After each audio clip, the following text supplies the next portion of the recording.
राधे राधे, जय श्री कृष्णा। आज मैं आपको सावन मास में सुनी जाने वाली बुधवार और गुरुवार व्रत कथा सुनाने जा रही हूँ। अगर आप सावन मास में बुधवार और गुरुवार व्रत करते हैं तो आपको कहानी भी सुननी चाहिए। इससे व्रत के साथ कहानी सुनने का पूरा फल मिलता है। आइए अब हम सावन मास में सुनी जाने वाली बुधवार और गुरुवार व्रत कथा सुनते हैं। एक बार की बात है, जब ब्रह्मा जी ने चंद्रमा को ब्राह्मणों का राजा स्वीकार कर लिया, तब बृहस्पति भगवान की अत्यंत रूपवती व गुणवती स्त्री तारा के रूप पर भगवान चंद्रमा मोहित हो गए और भगवान चंद्रमा बलपूर्वक गुरु पत्नी को अपने घर ले गए और उसका उपभोग करने लगे। बृहस्पति भगवान ने अपनी पत्नी को सब जगह खोजा। बृहस्पति भगवान ने अपनी पत्नी की खोज सब जगह की।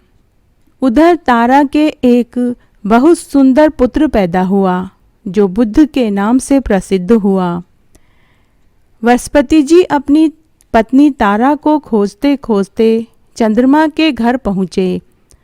बृहस्पति भगवान ने भगवान चंद्रमा से अपनी तारा को लौटाने का बहुत आग्रह किया, लेकिन चंद्रमा ने गुरु पत्नी को नहीं लौटाया।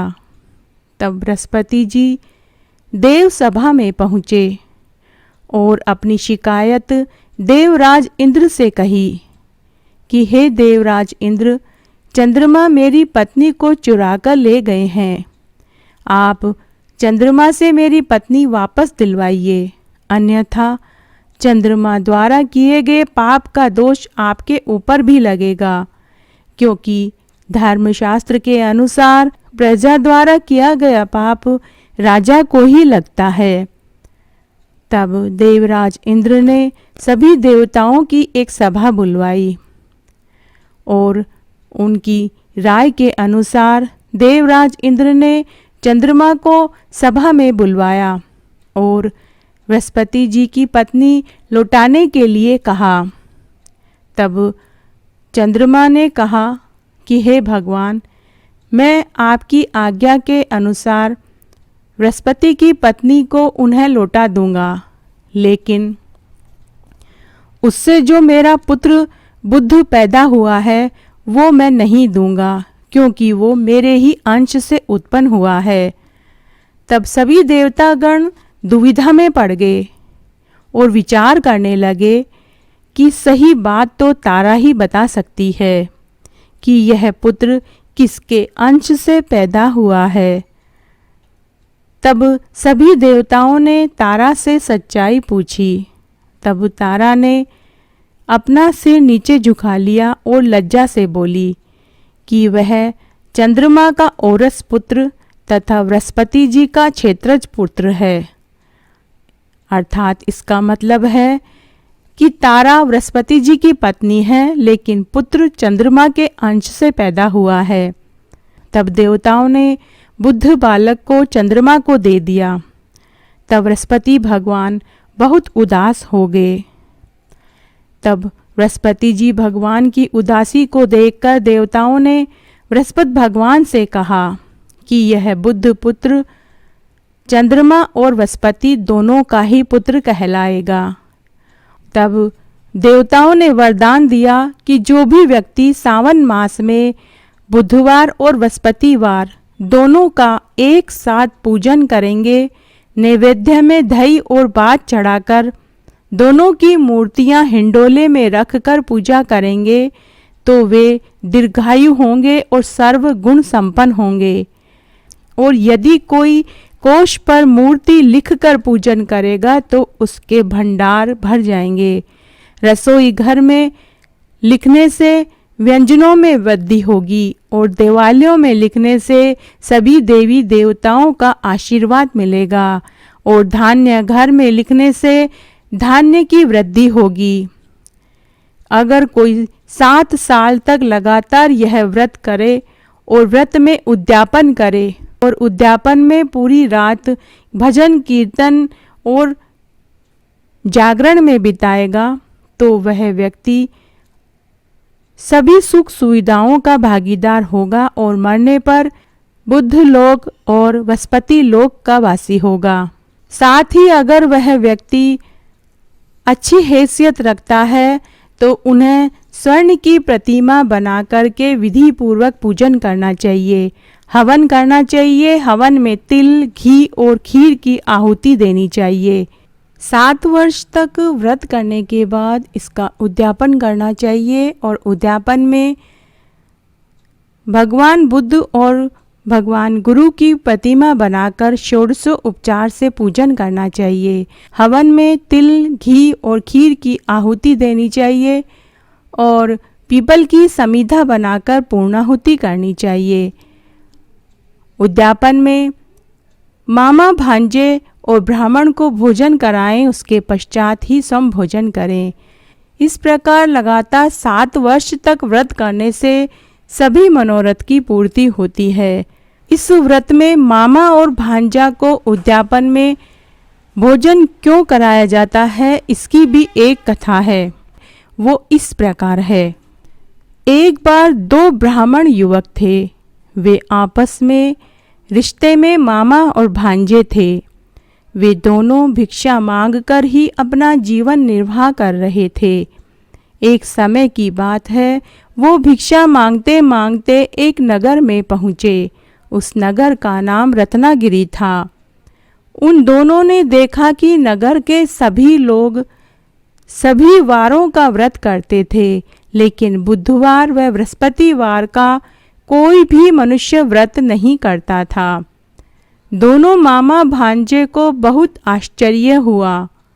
उन दोनों ने उसी दिन से बुधवार व गुरुवार का व्रत करना का निश्चय किया, लेकिन दोनों मामा भांजे बुधवार और बृहस्पतिवार के व्रत की विधि नहीं जानते थे। तब एक रात्रि को भगवान बुद्ध व भगवान गुरु ने उन दोनों मामा भांजे को स्वप्न में दर्शन देकर व्रत की पूरी विधि बताई। दूसरे दिन सुबह जब दोनों मामा भांजे सोकर उठे तो उन दोनों ने रात वाले स्वप्न की बात एक दूसरे को बताई। तब दोनों मामा भांजे ने पूरी विधि के अनुसार बुधवार व गुरुवार का व्रत सावन में करने लगे, जिसके प्रभाव से वे 7 वर्ष की अवधि में ही पुत्र पौत्र और धन संपदा से परिपूर्ण हो गए। इतने कम समय में करोड़पति होने से उनके कई ईर्ष्यालु लोग पैदा हो गए। उन ईर्ष्यालु लोगों ने राजा से उन दोनों की एकाएक मालामाल होने की खबर सुनाई। राजा ने अपने पहरेदारों को भेजकर उन्हें कारावास में डलवा दिया और उन दोनों मामा भांजे की सारी संपत्ति भी जब्त कर ली। उसी रात्रि को राजा के स्वप्न में भगवान बुद्ध व भगवान गुरु ने दर्शन देकर कहा कि अरे राजन, तुमने आज जिस मामा और भांजे को बंदी बनाया है उन्हें सुबह होते ही छोड़ दो और उनका धन जो तुमने उनसे लिया है उन्हें इज्जत के साथ वापस लौटा दो। वे दोनों बड़े ही धर्मात्मा ब्राह्मण हैं। उन्होंने लगातार 7 वर्ष तक हर सावन में बुधवार व गुरुवार का व्रत किया। वो हमारे ही वरदान से फलीभूत हुए हैं। और हे राजन, अगर तुम भी अपने कुटुंब के साथ हर सावन में बुधवार व गुरुवार का व्रत लगातार 7 वर्ष तक करोगे तो तुम्हारा धन, वैभव, यश 7 गुना बढ़ जाएगा।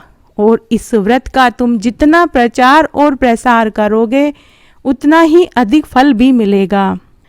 और जो मनुष्य यह व्रत करेगा और व्रत के उद्यापन में मामा भांजे को भोजन कराएगा, वह व्यक्ति धन संपदा से भर जाएगा और मरने के बाद हमारे लोक में निवास करेगा।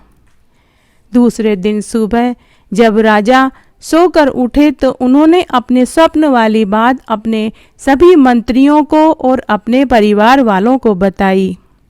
राजा ने दोनों मामा भांजे को इज्जत के साथ छोड़ दिया और जितना धन उनका लिया था उससे कई गुना धन उन्हें वापस लौटाया।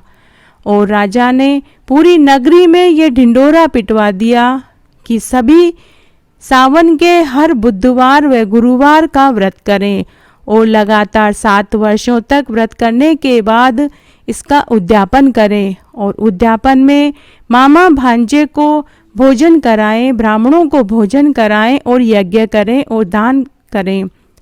और उस दिन के बाद राजा भी हर सावन में बुधवार व गुरुवार का व्रत अपने रानी और अपने परिवार वालों के साथ किया। और लगातार 7 वर्षों तक व्रत करने से राजा का धन कई गुना बढ़ गया और पुत्र पौत्र से राजा संपन्न हुआ। और मरने के बाद बुद्ध लोक और बृहस्पति लोक का वास मिला। तो इस प्रकार आज मैंने आपको सावन मास में किए जाने वाले बुधवार और गुरुवार की व्रत कथा सुनाई।